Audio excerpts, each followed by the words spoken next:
మాకు కొంత నిమిషం మనం మాట్లాడుకుందాం దేవుని కోసం. దేవుని ఆలోచన, దేవుని మాట, దేవుని ప్రణాళిక ఏ విధంగా ఉంటుందనే విషయం కోసం కొంచెం మనం మాట్లాడి ముగించుకుందామమ్మా. అందరూ బైబిల్ తెరవండమ్మా. జకరియా గ్రంథం 4వ అధ్యాయం 6 నుండి 7 వచనాలు చదవండమ్మా. అప్పుడు అతడు జెరుబ్బాబెలు నాకు ప్రత్యక్షమగు యెహోవా వాక్కు ఇదే, శక్తి చక్రంలో బలము నా ఆత్మ చేతనే ఇది జరుగునని సైన్యములకు అధిపతి యెహోవా సెలవిచ్చెను. గొప్ప పర్వతము జెరుబ్బాబెలును అడ్డగించుటకు నీవు ఏమాత్రపు దానవు. ఈ మాటలో మనకు కనిపించేది ఏంటమ్మా? ఒక మాట కనిపిస్తుంటది. ఏంటది? యెహోవా వాక్కు ఇదే అని మాట మనకి 6వ వచనంలో ఆఖరిలో కనిపిస్తుంటది. ఏమని? యెహోవా వాక్కు ఇదే. బైబిల్ గ్రంథంలోని దేవుడు చెప్పే ప్రతి మాట ముందు ఒక మాట మనకి ఎప్పుడు కనిపించేది? యెహోవా వాక్కు ఇదే అనే మాట మనకి కనిపిస్తుంటది. అవునా? అంటే దేవుడు ఏదైనా ఒక మాట చెప్పాడంటేనమ్మా అది ఎంతో ఖచ్చితమైనది, అది ఖచ్చితంగా జరుగుతుంది. లోకపరమైన న్యాయవాదులు కానీ, మంత్రులు కానీ, లేదా మన పొలిటీషియన్స్ కానీ ఏదైనా ఒక మాట చెప్పారంటే అది మర్చిపోవచ్చు, అది జరగడం అవ్వచ్చు, మేనిఫెస్టో కంప్లీట్ అవ్వచ్చు, అవ్వకపోవచ్చు. కానీ దేవుడు ఏదైనా ఒక మాట చెప్పాడంటే అది ఖచ్చితంగా జరుగుతుంది అనే మాట మనం నమ్మాలమ్మా. అంతేనా? ఎందుకంటే దేవుడు ఏదైనా ఒక మాట ఖచ్చితంగా చెప్పాడంటే అది జరుగుతూనే చెప్తాడు, కానీ జరగలేని మాటలు అయితే దేవుడు ఏ రోజు కూడా ఆ మాట అనేది చెప్పడు. అర్థమైందా? ఏటా మాట? అది నీ శక్తి చేతనే గాను బలము చేతను కాక నా ఆత్మ చేతనే ఆ కార్యంలో జరుగుతాయనే విషయాన్ని మనకి దేవుడు చెప్తున్నాడు. మనకి ఎవరది? సైన్యములకు అధిపతి అదేనా దేవుడు మనకి చెప్తున్నాడు. దేవుడు ఏం చేస్తున్నాడు అంటే ఈ వాజ్ ఇంట్రడ్యూసింగ్, అతను ఇండివిజువల్ గా అతను ఇంట్రడ్యూస్ చేసుకుంటున్నారు.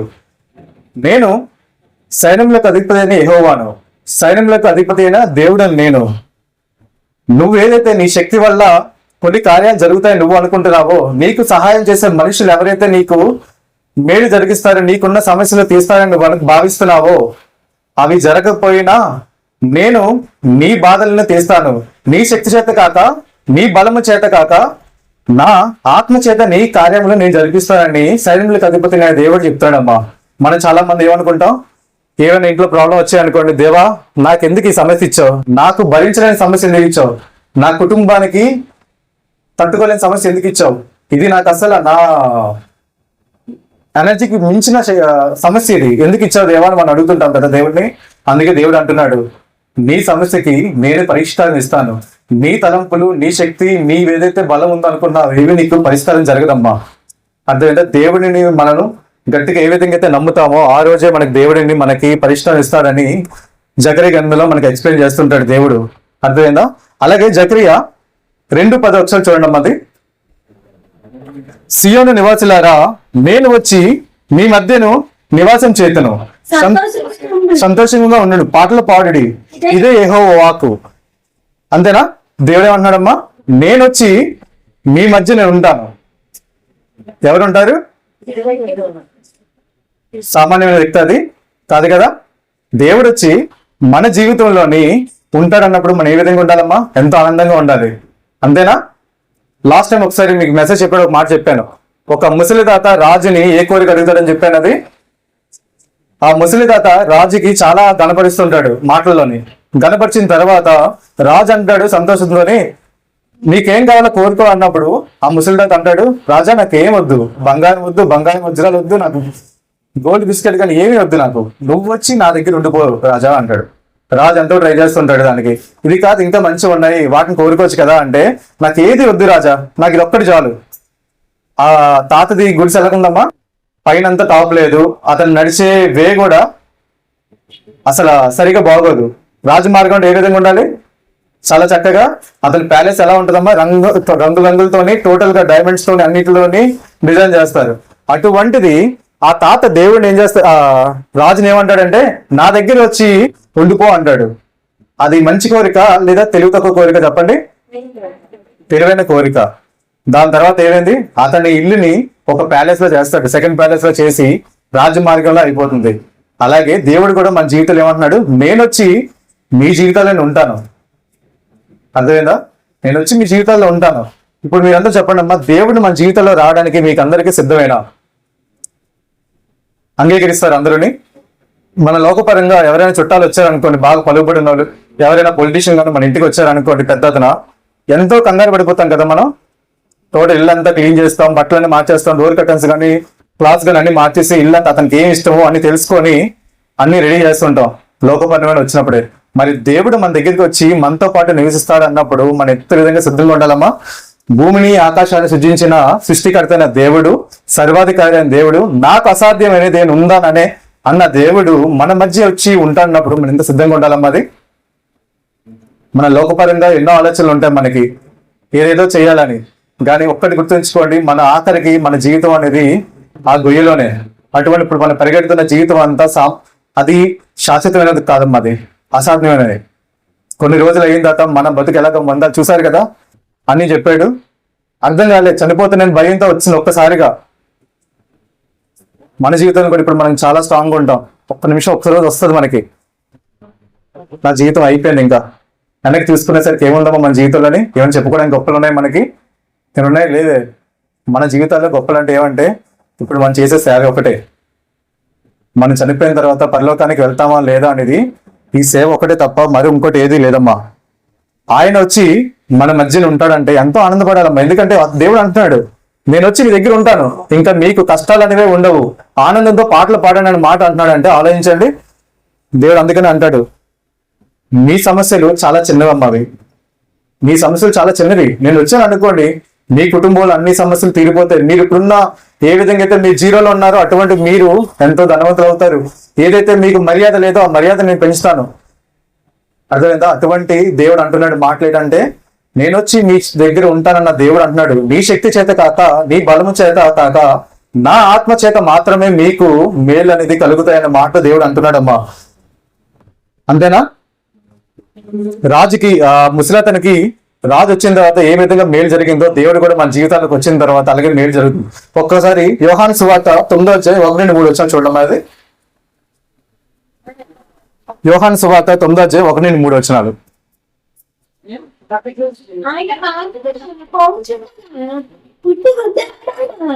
మనుషులు కనబడేడు. ఆయన శిష్యులు, బోధకుడు వీడు గుడ్డివాడ పుట్టుకకు ఎవడు పాపము చేసను, వీడి కన్నవారా అని ఆయనను అడగగా ఆపాను. ఏమేనమ్మా, ఒక గుడ్డెతను అక్కడ ఉన్నప్పుడు శిష్యులకు ఒక డౌట్ వచ్చిందంట. ఏమని? అతను అలా గుడ్డివాడు అవడానికి కారణము అతని పాపమా లేదా తల్లిదండ్రుల పాపమా లేదా పితరుల పాపమా అని అడుగుతున్నప్పుడు దేవుడు దానికి కొంచెం సమాధానం ఇస్తాడు. దానికి నార్మల్ గా కళ్ళు లేని వాళ్ళు స్టార్టింగ్ నుండి కళ్ళు లేదు అనుకోండమ్మా, వాళ్ళకి ఏటమ్మా ఉండేది ఒక ఫీల్, ఒక టచ్ తోనే వాళ్ళ ఫీలింగ్ అంతా లైఫ్ అంతా కంప్లీట్ చేస్తారు. అదే కళ్ళున్న వ్యక్తి అన్ని లోకంలోని ప్రేమను చూస్తారు, కుటుంబాన్ని చూస్తారు, అన్ని చూసిన తర్వాత సడన్ గా కళ్ళు పోయి అనుకో బతకగలదమ్మా? కళ్ళు లేనాడైనా బతకగలడేమో కానీ మధ్యలో కళ్ళు పోయి అనుకోండి అసలు బతకలేడు. ఎందుకంటే ఆల్రెడీ లోకాన్ని చూశారు కాబట్టి. మన లోకపరంగా ఎవరైనా రోడ్డు మీద వెళ్ళేటప్పుడు చాలా ప్రాబ్లమ్స్ ఉన్నప్పుడు చూస్తుంటాం. మనం అనుకుంటాం కదా, అయ్యో ఏం పాపం చేశాడో అని. క్రైస్తవులకు ఉన్న మనం ఏమనుకోలేం, అది ఆ మాట మనం అనకూడదు. సాధ్యమైతే వాడికి మనం దగ్గరికి వెళ్ళి ధైర్యం చెప్పాలి. లేదా దూరం ఇంకా నేను చేయలేవా, సైడ్ని వెళ్ళిపో పర్లేదు, కానీ వాళ్ళని చూసి మనం ఏంటంటే ఏ పాపం చేశాడో ఇలా అయిపోయిందనే మాట మాత్రం క్రైస్తవులకు ఉన్న మనం ఎప్పుడు ఆ మాట అనేది వాడకూడదమ్మా. మన జీవితంలో కూడా ఏమైనా సమస్య వచ్చినప్పుడు మనకి ఎటువంటి ఆదరణ కావాలని నువ్వు నేను కోరుకుంటామో, ఏదైనా ప్రాబ్లం వచ్చినప్పుడు నాకు ఈ సపోర్ట్ ఉంటే బాగుండు అని ఎవరు అనుకుంటాం, అదే వ్యక్తి కూడా అదే అనుకుంటాడు. దేవుడు అందుకని అంటాడు, నీ వల్లే నీ పొరుగు వారిని కూడా ప్రేమించమని అంటాడు. అంటే నీకు ఒక్కడికి ఆ ఆదరణ నీకు వస్తే సరిపోతుందా? వేరే వాళ్ళకి అవసరం లేదా? నిజంగా నువ్వు బాధలు ఉన్న వాడి దగ్గరికి వెళ్ళి నువ్వేం చేయకపోయినా పర్లేదు, కొంచెం ధైర్యమైన మాటలు చెప్పండి చాలు. క్రైస్తవులకు ఉన్న మనం ఏంటంటే అన్నిళ్ళకి మనకి తేడా ఏంటంటే అదే డిఫరెన్సేషన్ అమ్మా. ఏదో మాట్లాడాము, వాళ్ళు ఏదో అనిస్తున్నా అన్నది కాకుండా ఎవరు చూసారు అనుకోండి, మనం చేసే ప్రతి మాట ప్రతి పని దేవుడు పైన చూస్తుంటాడు. అర్థమైందా? అందుకనే మనం లోకపరంగా ఏమైనా చేసాం అనుకున్న తల్లి, చాలా మంది ఎలా అంటే ఏమైనా ఒక రోడ్డు మీద ఒక పిచ్చివాడిగా ఎవరైనా ఉన్నారనుకోండి, చాలా మంది ఏం చేశారంటే సంఘంలో ఒక అతను సోల్మన్ రాజులే అండి, చాలా మంచి పని చేసేవాడు. ఏంటంటే అతనికి టోటల్ గా అంత స్నానం చేయించి ఫుడ్ పెట్టి అని చేశాడు. దాని పక్కన ఏంటంటే ఆ చేసిందంతా రికార్డింగ్ చేసుకున్నాడమ్మా. డాడీకి అది నచ్చేది కాదు. చేసే పని మంచిదే, అవసరమా మనం చేసే పని 10 మందికి తెలియాలా? దేవుడు చూస్తే చాలా. అది దాన్ని తీసుకొచ్చి ప్రతి ఒక్కరికి వీడియో పంపించడం. నిజంగా నువ్వు చేసిన పని ఎలా ఉంటుందంటే నువ్వు చెప్పకపోయినా ఆటోమేటిక్గా అందరికీ తెలుస్తుంది. నాకు ఈ చర్చ స్టార్ట్ అయ్యేటప్పుడు ఎలా అంటే ఏం చేయాలో తెలియదు, ఎవరి చేతిలో పెట్టాలో తెలియలేదు నాకు. ఎలా నడిపించాలని. ప్రసన్న ఒక మాట అన్నాడు, జీవ సునీల్ అన్నయ్యలు చర్చి కోసం గాస్పల్ చాలా ఘోరంగా వెళ్తుంటారు, చాలా ముందుకు వెళ్తుంటారు, దేనికోసం ఆలోచించారు అంటే వాళ్ళు రికార్డింగ్ చేసుకుని పెట్టుకోవడం వల్ల మాట వచ్చిందా వాళ్ళ దగ్గర నుండి? లేదు కదా. నిజంగా ఏ ఆశించకుండా వాళ్ళు సువార్త కార్యక్రమం చేశారు కాబట్టి దేవుడు నాకు ఇచ్చిన బహుమానం అనుకోని ముందుకు వెళ్ళానమ్మా. నా తల్లి ఎప్పుడైనా సరే ఎన్నో సమస్యలు ఉండేది, కానీ ఎవరైనా వచ్చి నాకు ఇది కావాలి అంటే ఒకటే ఆలోచించేది, పోలే దీనివల్ల నాకు సంతోషం రాకపోయినా ఆ చిన్న అమౌంట్ వల్ల వాళ్ళ ఇంట్లో కుటుంబంలో సమస్యలన్నీ క్లియర్ అవుతాయేమో అని ఆనందం కలిగింది నా తల్లి. అందుకని ఇప్పటికి కూడా ప్రతి ఒక్కరు ఆ పేరుని ఇప్పటికీ మర్చిపోలేదమ్మా. దగ్గర దగ్గర 2015లో చనిపోయింది. ఇప్పటికీ ఆ పేరు ఎందుకు తలుచుకున్నారంటే ఆ చేసే కార్యక్రమాలు అలాంటివి. నా తల్లి అటు విధంగా బ్రతికింది. అలా అని చెప్పి పుట్టిన నుండి క్రైస్తవురాలా అంటే కాదమ్మా, పుట్టిన నుండి క్రైస్తవులు కాదు. మా అమ్మమ్మ కానీ మా తల్లి మమ్మీ కానీ స్టార్టింగ్ అంతా హిందువే. బొమ్మలు కానీ అవన్నీ చేసిన ఆమె ఒక్కసారిగా దేవుళ్ళు వచ్చిన తర్వాత దేవుళ్ళు ఎట్టి విధంగా మారిపోయిందంటే ప్రతి ఒక్కరికి ఒక ఎగ్జాంపుల్ గానే అయిపోయింది. మనం అనుకుంటాం పుట్టిన నుండి క్రైస్తవులు కదా మనకు అన్ని తెలుసు అని మనం అనుకుంటాం. నిజం చెప్పాలంటే మధ్యలో అన్నిటికి మారిన తర్వాత క్రైస్తవులు బతికిన తర్వాత వాడి ప్రేమ చాలా గొప్పదమ్మా. వాళ్ళ మనతో బతకలేం. మనకి ఒక స్టాంప్ అంతే, మన ఒక క్రైస్తవం పుట్టిన నుండి క్రైస్తవం అంతే. కానీ అదే క్రైస్తవులు ఎలా బతుకుతారంటే ఒక అన్నిటి కానీ క్రైస్తవులు మారిన తర్వాత చాలా బాగా బతుకుతుంటారు. అది నేను చూసిన ఎగ్జాంపుల్ చాలా మంది వరకు. ప్రసన్న ఫ్యామిలీ వాళ్ళ మీరందరూ హిందూసే కదా, ఫస్ట్ క్రిస్టియన్ అందరూ హిందూస్ నుండే వచ్చిన వాళ్ళే. ఏ విధంగా బతుకుతున్నారమ్మా? పుట్టిన నుండి క్రైస్తవులు ఉన్నారు. మన ఎవరు పాత చర్చ ఒకటి ఉంది కదా, వాళ్ళందరూ ఎలా ఉన్నారు? మిమ్మల్ని చూసి వాళ్ళు మళ్ళీ మారారు. అవునా? స్టార్టింగ్ వాళ్ళ ఇంట్లో మేము చర్చ పెట్టేటప్పుడైతే వాళ్ళు వచ్చి చర్చిలో కూర్చోడానికి కూడా ఎప్పుడు లేదమ్మా. కానీ మీరందరూ బతికే బతుకులు చూసి వాళ్ళందరూ సేవ కోసం ముందుకు వస్తున్నారని నేను చాలా విన్నాను వాళ్ళ కోసం అని. యోహాను సువార్త 9:3 చూడడం ఒకసారి. యేసు వీడైనను వీని కన్నవారైన పాపం చేయలేదు గాని దేవుని క్రియలు వీని యందు ప్రత్యక్షపరచబడుటకే గుడ్డివాడిగా పుట్టెను. అర్థమైందమ్మా? ఇందాక ఏమన్నారు? శిష్యుడు అడిగిన మాట ఏంటి? వీడు ఇలా అవ్వడానికి కారణం ఎవరు? వీడి శాపమా లేదా వాళ్ళ తల్లిదండ్రులు చేసిన పాపమా అంటే యేసుక్రీస్తు గారు దానికి సమాధానం ఇస్తున్నారమ్మా. మన జీవితంలో ఏదైనా ఎప్పుడైనా సమస్య వచ్చింది అనుకోండి, చాలా బాధ వచ్చింది అనుకోండి, మనం ఏమంటాం దేవుణ్ణి? దేవా నాకు ఎందుకు ఈ కష్టం ఇచ్చావు, నాకు ఎందుకు ఈ పరీక్షిస్తున్నావు? నీలో బాగానే బతుకుతున్నాను కదా, నీలో ఉపవాసంలో బాగానే ఉన్నాను కదా, నువ్వు చెప్పిన పనులన్నీ చేస్తున్నాను కదా, నాకు ఎందుకు ఈ సమస్య ఇచ్చావు నాకు? అవునా? చాలా మంది అడుగుతుంటాం.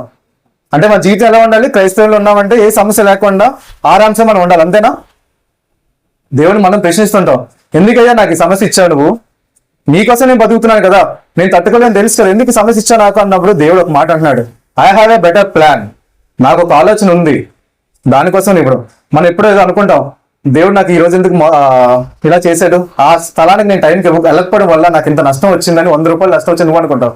కానీ నీకు అక్కడ వెళ్ళడం వల్ల ఒక ప్రమాదం ఉందేమో. ఎందుకు ఆలోచించాం మనం?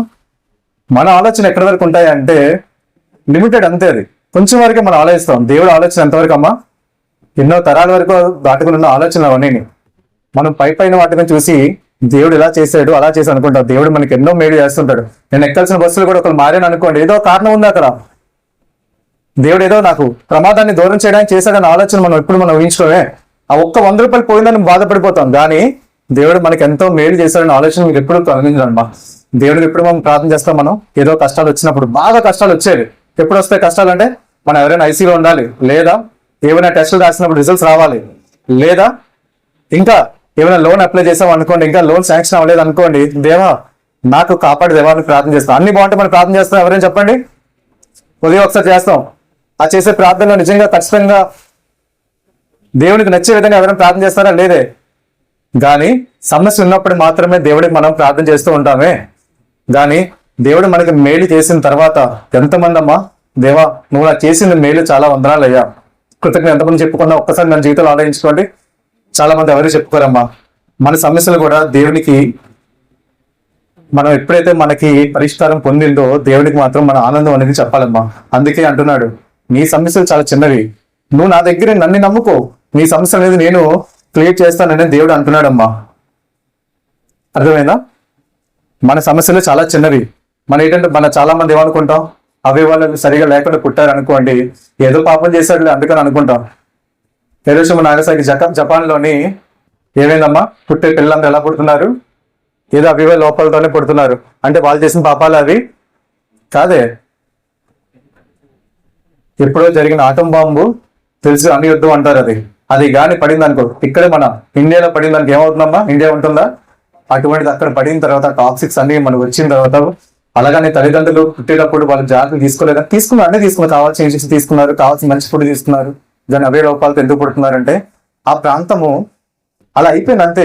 వాటి వల్ల అది ఎవరు చేసిన పాపం కాదు. అది ఎంతకాలం అది క్లియర్ అవుతుందో తెలియదు, కానీ పుట్టే పిల్లలందరూ అలాగే పుడతారా అని చెప్పి మనం ఎప్పుడు వాళ్ళు పాపం చేసుకున్నారు కాబట్టి ఇలా పుట్టారని మనం ఎప్పుడు మాత్రం క్రైస్తవులు మనం ఎప్పుడు మనం వాళ్ళకి చెప్పకూడదమ్మా. చాలా మంది ఏం చేస్తుంటారంటే చాలా ప్రాబ్లం ఉన్నారా, ఇంకా కారం వేస్తుంటారు అంటారు చూసారా, ఇంకా పుండు ఉన్నప్పుడు జాగ్రత్త, ఇంకా కారం ఎక్కువ జరుగుతుంటారే. అటు విధంగా మనం ఉండకూడదు. దేవుడి కోసం మనం బతికిన వాళ్ళం. సాధ్యమైతే వాళ్ళకి సహాయం చేయు, వాళ్ళని కష్టం నుండి పైకి లేపడానికి నువ్వు ట్రై చేయి. అంతేగాని వాళ్ళు ఇంకా బాధలు ఉండడానికి నువ్వు దాన్ని ప్రయత్నించడం వల్ల ఏం జరుగుతుంది, అదైతే మన జీవితాల్లో మంచిది కాదమ్మా. అందుకనే ఆ గుడ్డివాడికి దేవుడు ఏం చేశాడమ్మా? ఆ గుడ్డివాడు సాక్ష్యం చెప్పడానికి, ఆ సాక్ష్యం వల్ల చాలా మంది మారాలన్న ఆలోచనతోనే ఈ గుడ్డిదనం అనేది దేవుడు కలుగజేశాడు. ఆ గుడ్డివాడిని మళ్ళీ బాగు చేయలేదా? చేసేదే లేదమ్మా. ఆ మట్టిలోని ఉమ్మేసిన తర్వాత, ఆ మట్టి కంటికి రాసిన తర్వాత శిలోయమన లేకుంటే అక్కడికి వెళ్ళి కడుక్కోమన్నాడు. కడుక్కున్న తర్వాత ఏమైందమ్మా? కళ్ళు అనేది వచ్చాయి. అది ఎంతమంది చూసారు? అతను చాలా మంది ఆ గుడి దగ్గర అడుక్కునేటప్పుడు ఎవరు పట్టించుకోలేదు, అవునా? ఎవరో చేతిలో ఉన్నది ఏదో ఇవ్వడం జరిగింది, రొట్టె మొక్క ఇవ్వడం జరిగింది. కానీ ఒక్కసారి ఆ కళ్ళు వచ్చిన తర్వాత ఎంతమంది అమ్మా, వీడేడు ఇక్కడున్నాడు, వీడి కళ్ళకి వచ్చాయని ప్రతి ఒక్కరికి సాక్ష్యంగా అయిపోయింది. అది మన జీవితాల్లో కూడా మనం ఒకప్పుడు ఎవరికి పనికిరాని విధంగా మనం బతికి ఉంటామే. మన దేవుళ్ళలో బతికిన ఎంతమంది అమ్మా క్వశ్చన్ చేస్తారు. అది మన కనబడికి ఎంతమంది పక్కన వాళ్ళకి, వీళ్ళు మన శివేనా, ఇది మన సంతోషేనా, ఇది మన ప్రసన్న ఎంతమంది అడుగుతారు? అది ఒక రోజు అనుకున్నాడు దేవుడు, ఆ కార్యం వచ్చినప్పుడే నేను నెరవేరుస్తాను. ఆ కార్యం వచ్చినట్టు మారినప్పుడు 10 మంది చెప్పుకొని సాక్ష్యంతో చాలా మంది ఆత్మను మారడానికి సిద్ధపరిచిన మాటలం అది. ఈ గుడ్డివాడి జీవితంలో కూడా అలాగే. ఎవరు పట్టించుకోలేని, ఒక రూపాయి ఇవ్వలేని వాళ్ళు అక్కడికి వచ్చి ఏం చేశారు? అందరూ అడగడం మొదలు పెట్టారు ఆ గుడ్డివాడిని. ఏమైంది, నీ కళ్ళు ఎలాగొచ్చాయంటే గుడ్డివాడు ఏమన్నాడమ్మా? సాక్ష్యం చెప్పాడమ్మా దేవుని కోసం. యెహోవా దేవుడు నన్ను కాపాడాడు. ఎంతమంది చెప్పాడు? అప్పటి టైంలో కానీ ఇదే మీడియా కానీ, ఇన్స్టాగ్రామ్ కానీ, ఫేస్బుక్ కానీ అవన్నీ ఉంటే ఎలా ఉంటుంది? ఎంతో వైరల్ అయిపోతుంది. ఇప్పుడు ఏమైంది కుమార్ అంటే హైదరాబాద్లో దానికన్నా ఎక్కువ వైరల్ అయిపోతాం. అది అంటే దేవుడు కొన్ని కార్యాలు చేయించాడంటే, కొన్ని కార్యాలు మనకి అపాయాలు ఇచ్చాడంటే, కొన్ని ప్రాబ్లమ్స్ ఇచ్చాడంటే ఫ్యూచర్లో దాన్ని నీకు సాక్ష్యంగా చెప్పుకోవడానికి మాత్రమే. మన జీవితంలో కూడా ఆ వ్యక్తికే కానీ నిజంగానా ఆ రోగం రాకపోతే దేవుడు అతన్ని నార్మల్గా నయం చేయకపోతే సాక్షిగా నిలబడతాడో చెప్పండి? ఎవరు నిలబడే? మన జీవితాల్లో కూడా ప్రతిదినం ఏదో ఒక శ్రమ వస్తుంటది, ప్రతిదినం ఏదో ఒక కష్టం వస్తుంటది. దాని ప్రతి క్షణం దేవుడు ఏం చేస్తున్నాడు మన జీవితాల్లోని? అడ్డు ఆ గోడ మనం దాటిస్తున్నాడే, మనతో పాటు తోడుగా ఉంటున్నాడే. అటువంటి దేవుడు మన జీవితంలో వచ్చి ఉండేటప్పుడు మనం ఏ విధంగా ఉండాలమ్మా? దేవునికి నచ్చే విధంగా, దేవునికి మేలు కలిగే విధంగా మనం ఉండాలి. చాలా మంది నోరిప్పి మాట్లాడడానికే సిగ్గుపడతాం. ఇప్పటికీ పాట పాడడానికి సిగ్గుపడతాం, సువార్తకి వెళ్ళి మాట్లాడాలంటే సిగ్గుపడుతుంటాం, అవునా? దేవుడు మన కృప మనకి ఎంత మేలు చేసినందుకు ఆ నోట్ మనని ఆ మాటలు ప్రచురించడానికి ఎంతో సిగ్గుపడుతూ ఆ నోటికి లాగేసుకుంటూ కూర్చుంటామే. దేవుని క్రియల గురించి మనం చెప్పడానికి ఎంతో ఆలోచిస్తాం. దేవుని చేసిన పనులకి, దేవుని చేసిన ఆ మాటలు చెప్పడానికి ఎంతో ఆలోచిస్తాం. మన నోటి నుండి ఎన్నో చెత్త మాటలు మాట్లాడుతుంటాం, పనికిరాని మాటలు ఎన్నో మాట్లాడుతుంటాం, అవునా? అటువంటి దేవుడు మనకి ఎన్నో మేలు చేసుకుంటూ మన జీవితం నిలబడడానికి ఏ కష్టం రాకుండా తీసుకొస్తున్నాడు. మన దగ్గర ఏ రూపాయి లేకపోయినా కోవిడ్ లో నిలబెట్టాడు, అవునా కాదా? లేదా మీరందరూ నిజంగా శానిటైజర్లు వాడి చాలా చక్కగా మీరు ఉన్నారు చెప్పండి? లేదు కదా. దేవుడు మరి ఎందుకు మన దగ్గరికి ఆ చావు అనే వార్త రాకుండా తీసుకొచ్చాడమ్మా?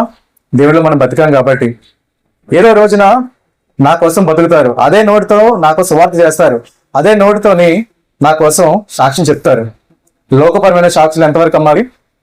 మన కాలేజ్ లైఫ్ లో కానీ, ఏదైనా స్టడీస్ లో కానీ టాప్ వచ్చాం అనుకో, నేను ఇంత సక్సెస్ అవడానికి కారణం నా తల్లిదండ్రులు, నా మాస్టర్ అని చెప్తాం. మనం ఏ సాక్ష్యం చెప్పాలి?